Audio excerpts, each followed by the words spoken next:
हामी माओवादी केन्द्रमा म आएँ। माओवादी केन्द्रमा आउँदाखेरि लास्टै धोलेबाज भयो। 2.5 लाख मैले सिध्याएँ। म धेरै व्यक्तिगत ऋण मान्छ। व्यक्तिगत मेरो लाइफ मैले कठिनै भोगेँ। कोरिया गएँ, साथीहरू जापान गएँ, कोही लकडी व्यापार गरेँ, कमाएँ, तर मैले कमाउन सकिनँ। मेरो पनि परिवार छ। आज यो सबै एमाले कांग्रेस माओवादी राप्रपाका दलालले यिनीहरू फुडाले गर्दाखेरि आज यो भएको हो। यो हामीले भोगिसकेको हो। तपाईँ आज यलम्बर युवा छ, उसले बाइक कुदाउँछ, उसले भाषण गर्छ, उसले बहस पनि गर्छ। भोलि टिकट मैले माग्यो भने यलम्बरसँग पैसा छैन भन्छ। यलम्बरले भाषण मात्रै गर्छ, तर उसँग पैसा छैन नि, उसले चुनावै जित्दैन। उसको ऋण छ भन्छ क्या, उसको परिवारै पाल्न सकेको छैन भन्छ। मैले के चाहिँ गर्नु पर्दैछ माओवादी केन्द्रमा भन्दा म वैशियलको अध्यक्ष बस्छु, मलाई ठेक्का पठाइदेऊ। मसँग 10-12 जना मान्छे छ। म जुनैको पनि म सिद्धान्तहरू म भाषण गर्न सक्छु भनेको भए मलाई दिन्थेछ। तर म कहिले पनि राजनीतिमा मैले योजनाहरू मागिनँ। मैले एकचोटि 15 लाखको योजना दिँदै थियो। के भने माओवादीले भन्दा तिमी वैशियल हुँदाको ऋण लागेको छ, तिमी त्यो काम गर, त्यहाँबाट तिमीले पैसा छाड। अहिलेको प्रतिनिधिको नाम त उक्दिनँ, त्यो मैले भोगेको छु क्या। तर म जहिले पनि म के भन्छु भने राजनीति भनेको कुनै पनि देश र कुनै पनि निश्चित ठाउँमा स्रोत साधनदेखि लिएर त्यहाँको विकास र निकास व्यक्ति र समूहले शासन गर्छ। त्यसो गर्दा हामी यस राजनीति व्यवसाय लिन आएको होइन। म चाहिँ त्यो भन्छु। आज म 28 वर्ष मात्रै पुग्दैछु। म धेरै उमेर खाएको छुइनँ। परिवारले मलाई, मेरो मिसेसले भन्यो, तिमी सँगैकोले कसले राजनीति गर्छ, तिमी सँगैको कसले सङ्घ संस्था चाहिँ परिवर्तन गरौँ भन्दै बस्छ।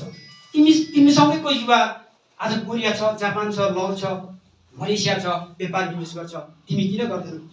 म के भन्छु भने छातीमा हात राखेर के भन्छु भने माटोको लागि जहिले लड्छु भन्थे, अन्यायको लागि जहिले विरुद्धमा लड्छु। म विकृति र विसङ्गतिको अन्त्यको लागि म जहिले लड्ने छु भनेर म जहिले पनि राजनीतिमा लड्थेँ। म कहिले स्वार्थमा लडिनँ। मेरो बुवाको सम्पत्ति 150 रुपियाँ जग्गा छ। 150 रुपियाँ जग्गामा म विप्लव र माओवादी हुँदाखेरि एउटा 1 बोट पनि मैले बिरुवा रोपिनँ। तर जब श्रमदान भन्ने कुरा आयो, जब हर्क साम्पाङले ल्याउनु भयो, मैले भिडियो मेरो हातलाई सर्च गर्नुहोस्, मैले वृक्षरोपण गरेको छु। मैले त्यो कहाँबाट सिकेँ भन्दाखेरि हर्क साम्पाङ हाम्रो सह अध्यक्षज्यूबाट मैले श्रमदान गर्न सिक्नुपर्छ भने। आज मैले लगभग 20-30 लाख साट्छ।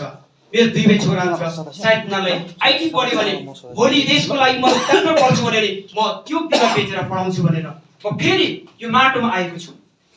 म कसम खाएर भन्छु, म कुनै स्वार्थ छैन। मलाई कुनै पदको त्यति स्वार्थ पनि छैन।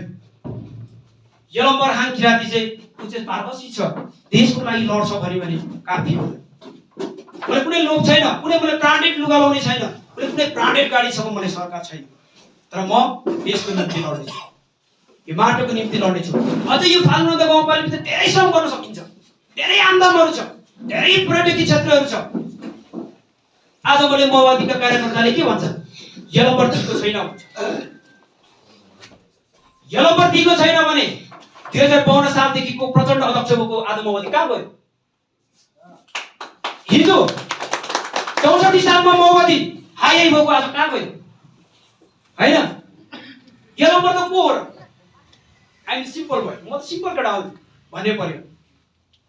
हिजो प्रचण्ड पद भएको कहाँ गयो?